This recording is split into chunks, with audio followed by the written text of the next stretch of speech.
Here is a question though. If pipes do need to be replaced, and I'm not saying necessarily that they do, but if the pipes do need to be replaced, is that something that like your company does, or do you have to hire like? We don't do it anymore. We used to repair sewer lines, but yeah, we don't anymore just because it got a little bit too sketchy for us. Yeah. So we refer out to a company called Vitsky Excavation. They're not the cheapest company in the world, but they're not the most expensive, and they do very good work. And in fact, they're actually the only company that we refer out to because they do really good work. So yeah, we refer out to them, and I don't know how that works. yeah, if it's in the house, like if, say, this all rusted out, then yeah, we could come in and repair that easy, no problem. But yeah, we don't mess around with digging anything up anymore. Yeah, exactly. So, alrighty. So, my name is Brandon Redler.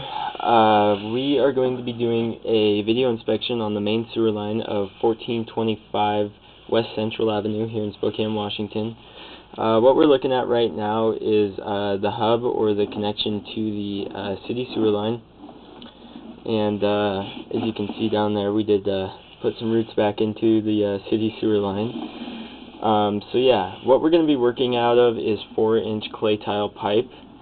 4-inch clay tile is put in about 2 to 5 foot sections. The main problem we see in that is roots going in through those sections, kind of at the seams like this one right here. Over time, when the ground settles, the pipes also settle and they become kind of offset like this right here. This one does look to have a little bit of root growth in it, but nothing crazy. The main concern here would be the separation. As you can see, it's holding probably about an inch and a half of water right here, just in that little spot.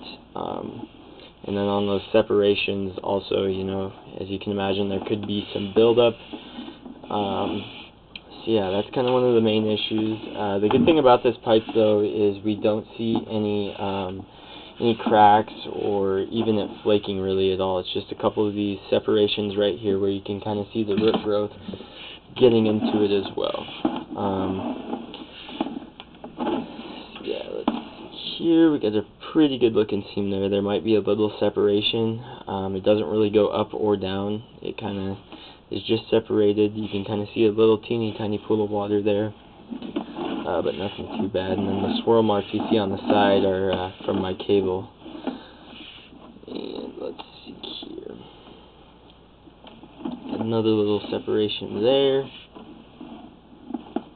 Right here. And then we go into, it kind of looks like more of a black material. I do believe this is Orangeburg. Yeah, this is definitely Orangeburg we got going on here. So what Orangeburg is a compressed wood pulp and tar paper mixture, put in usually in the 40s through the 70s just to conserve on iron.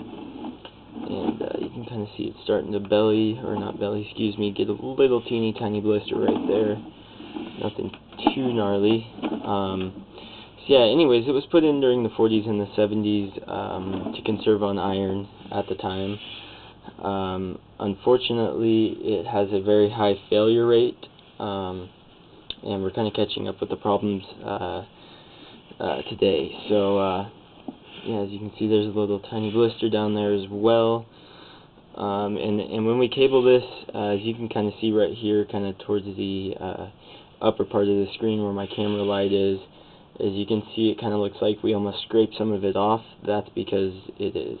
When we go in with our metal blade, as it scrapes against the wall, cleaning up all the roots and stuff, it also rips little pieces of the Orangeburg off.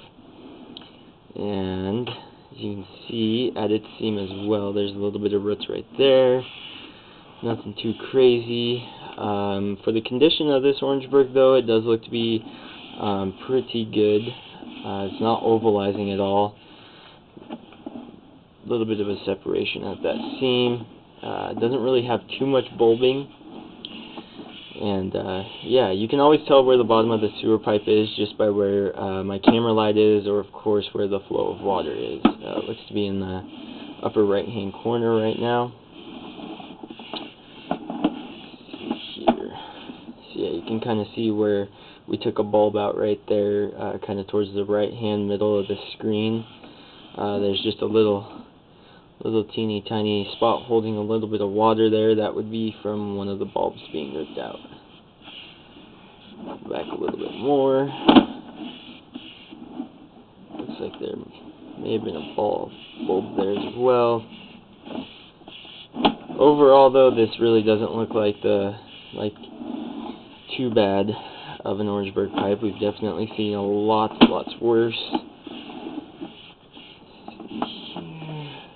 I believe when we pushed out into the pipe there was a small belly, and we got that seam there.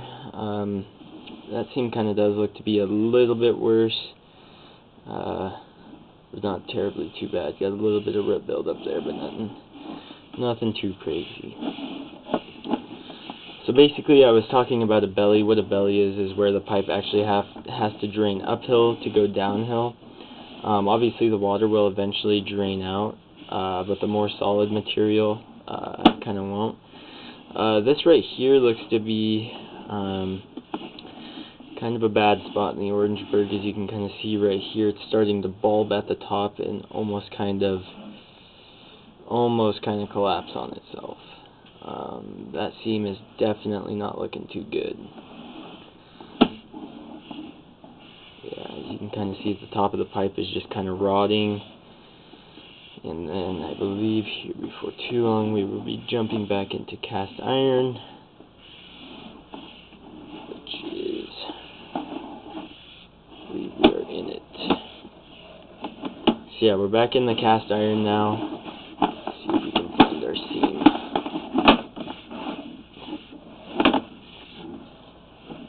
So yeah, here's that little belly that I was talking about. Yeah, this is our seam right here where we come from the Orangeburg back into the cast iron, and that's kind of where we're seeing most of the problem. Just kind of right at that seam. That is actually the top of the cast iron that looks like that. That could just be some buildup. It's definitely not the Orangeburg. That actually is just buildup on the side of cast iron.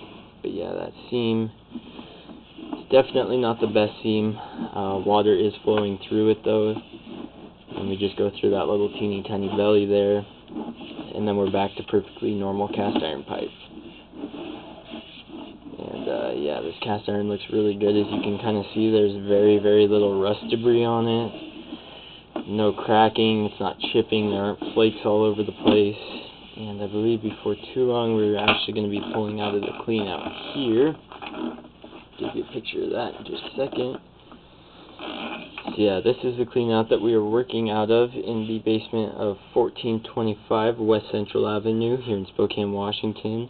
Again, my name was Brandon Redler, and that was your video inspection. Thank you for choosing Bulldog Rooter.